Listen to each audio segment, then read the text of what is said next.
स्वागत आहे तुमचं माझ्या इन्फो मराठी या युट्यूब चॅनलवरती.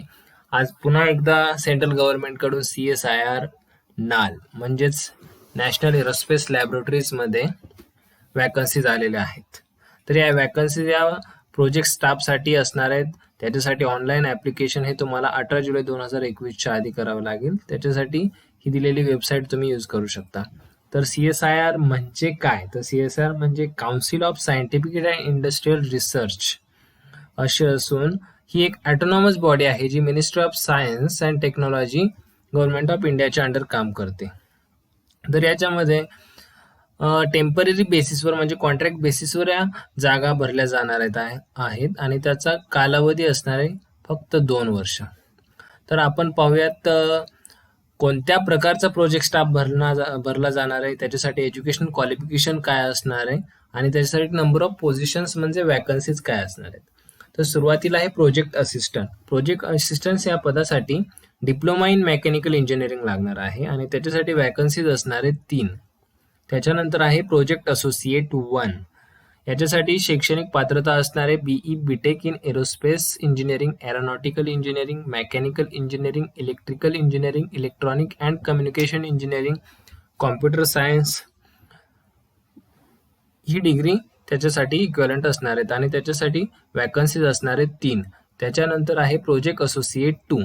सेम वरील प्रमाणे प्रोजेक्ट असोसिएट 1 साठी जी एज्युकेशनल पात्रता होती सेम तीच पात्रता यासाठी असणार आहे. फक्त ॲडिशनल 2 वर्षाचा एक्सपिरियन्स याच्यासाठी लागणार आहे आणि याच्या पोझिशन्स म्हणजेच वॅकन्सीज असणार आहेत 15.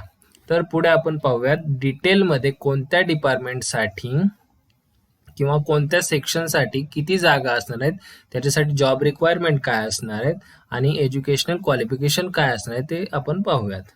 तर याच्यामध्ये 2 प्रकार आहेत, ग्रुप 1 आणि ग्रुप 2. तर ग्रुप 1 मध्ये एरोडायनॅमिक्स अँड मेकॅनिकल सिस्टीम आहे. तर याच्यामध्ये एरोडायनॅमिक्स या सेक्शनसाठी प्रोजेक्ट असोसिएट 2 च्या एकूण 4 जागा आहेत. तर त्याच्यासाठी क्वालिफिकेशन हे आहे BE BTech in aerospace mechanical engineering with 2 years experience आणि डिझायरेबल असणारे machine design, structural analysis of rotating machinery, rotor dynamic आणि जर ME आणि MTech असेल तर त्यासाठी प्रेफरन्स दिला जाईल. सोबत सॉफ्टवेअर टूल्स हे कटिया, सॉलिड वर्क्स असल्यास प्राधान्य देण्यात येईल. त्याचं जॉब रिक्वायरमेंट असे प्रॉपलर डेव्हलपमेंट. त्याच्यानंतर प्रोजेक्ट असोसिएट 2 साठी 1 वॅकन्सी असून त्याच्यासाठी पण वरीलप्रमाणे पात्रता असणार आहे आणि job requirement configuration, design and modelling असणार आहे. त्याच्याच मध्ये प्रोजेक्ट असोसिएट 2 च्या 2 वॅकन्सी असून त्याच्यासाठी BE BTech in aerospace aeronautical engineering with 2 इयर्सचा एक्सपिरियन्स लागणार आहे. तर सॉफ्टवेअरमध्ये point wise ICEM, CFD and fluent असणार आहे. त्याचं जॉब रिक्वायरमेंट असणार आहे CFD analysis for configuration aerodynamics. त्याप्रमाणे दुसरा एरिया असणार आहे स्ट्रक्चर. स्ट्रक्चरमध्ये प्रोजेक्ट असिस्टंटच्या 3 जागा असून त्याच्यासाठी फक्त डिप्लोमा इन मेकॅनिकल इंजिनिअरिंग लागणार आहे आणि कंपोजिट पार्ट ऑफ मॅन्युफॅक्चरिंग असा त्याचा एरिया असणार आहे.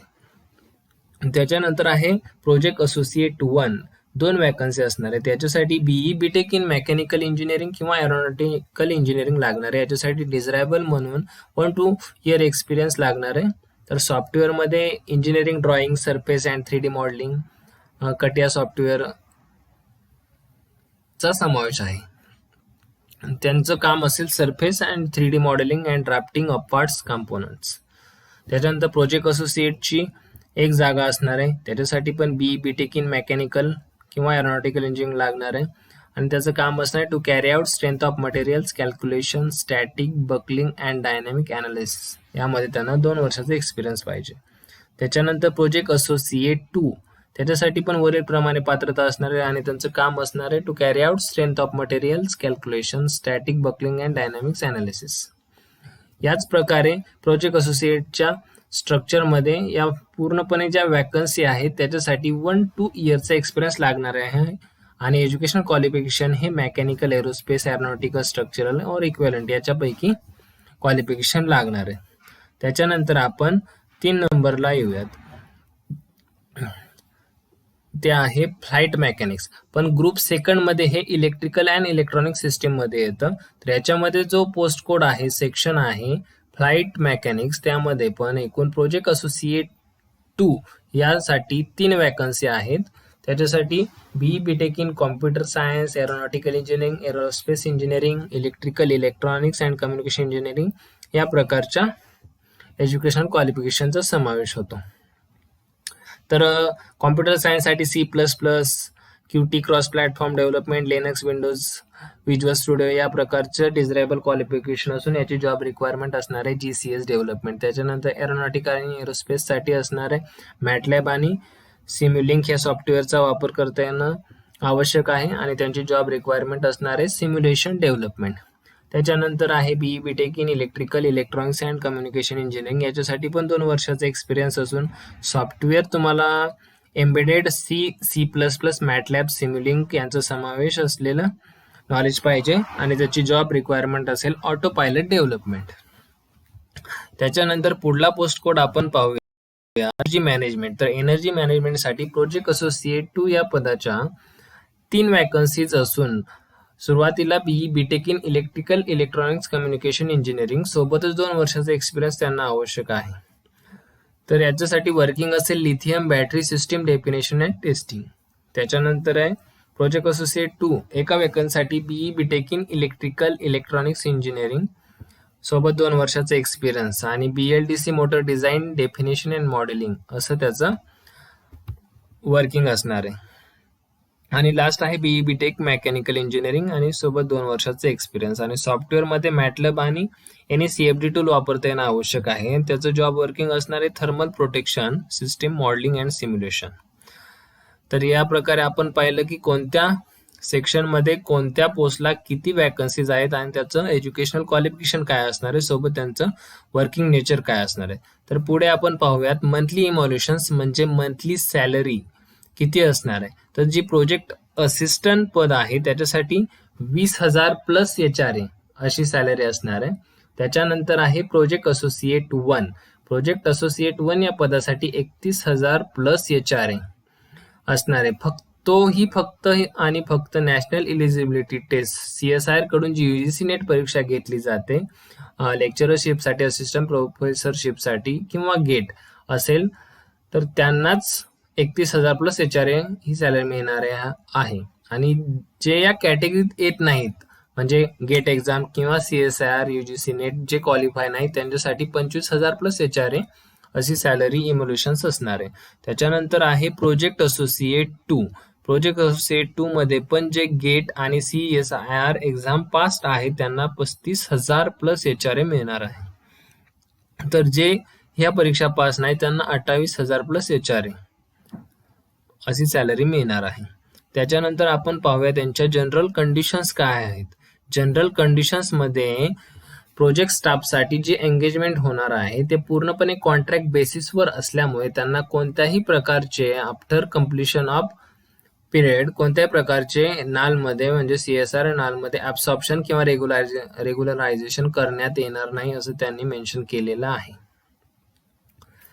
त्याच्यानंतर आहे the engagement of project staff will be subject to production of original documents. म्हणजे ओरिजिनल डॉक्युमेंट्सच्या अगेन्स्ट ओरिजिनल डॉक्युमेंटच्या व्हेरिफिकेशन नंतरच तुम्हाला त्यामध्ये जॉईनिंग दिलं जाणार आहे. या ओरिजिनल डॉक्युमेंट्समध्ये एज्युकेशनल क्वालिफिकेशनचे सर्व certificates, experience certificates, caste certificates यांचा समावेश असणार आहे.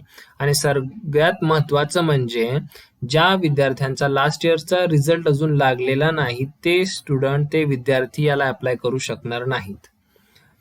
त्याच्यानंतर आपण पाहूया त्याचं एज लिमिट काय असेल. एज लिमिट हे 50 वर्ष असणार आहे प्रोजेक्ट असिस्टंटसाठी आणि 35 इयर्स पर्यंत अप्लाय करू शकतात प्रोजेक्ट असोसिएट 1 आणि 2 साठी, असा ॲज पर CSR गाईडलाईन्स आहेत. त्याच्यानंतर आहे याच्या महत्त्वाचं म्हणजे याच्यामध्ये कोणत्याही प्रकारची एक्झाम नसणार आहेत.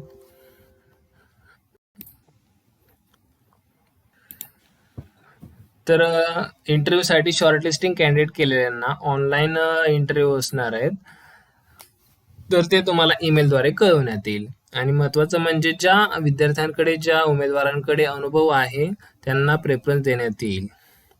तर ऑनलाईन ॲप्लिकेशन करण्यासाठी तुम्ही इथं मेन्शन केलेली वेबसाईट यूज करू शकता आणि लास्ट डेट आहे 18 जुलै 2021. काही अडचणी असतील तर तुम्ही इथे दिलेल्या recruitment@nal.res.in याच्यावरती ईमेल करू शकता आणि इथे दिलेल्या मोबाईल नंबर वरती किंवा कॉन्टॅक्ट लँडलाईनवरती तुम्ही कॉल करू शकता. काही प्रॉब्लेम असतील तर तुम्ही ऑनलाईन ॲप्लिकेशन संबंधी प्रॉब्लेम असतील तर तुम्ही इथे संपर्क करू शकता. ठीक आहे. अशाच प्रकारचे सेंट्रल गव्हर्नमेंटच्या रिक्रुटमेंट विषयी नवीन व्हिडिओ पाहण्यासाठी आजच माझ्या चॅनलला सबस्क्राईब करा. काही अडचणी असतील कमेंट करा. व्हिडिओ आवडला असल्यास लाईक करा. धन्यवाद.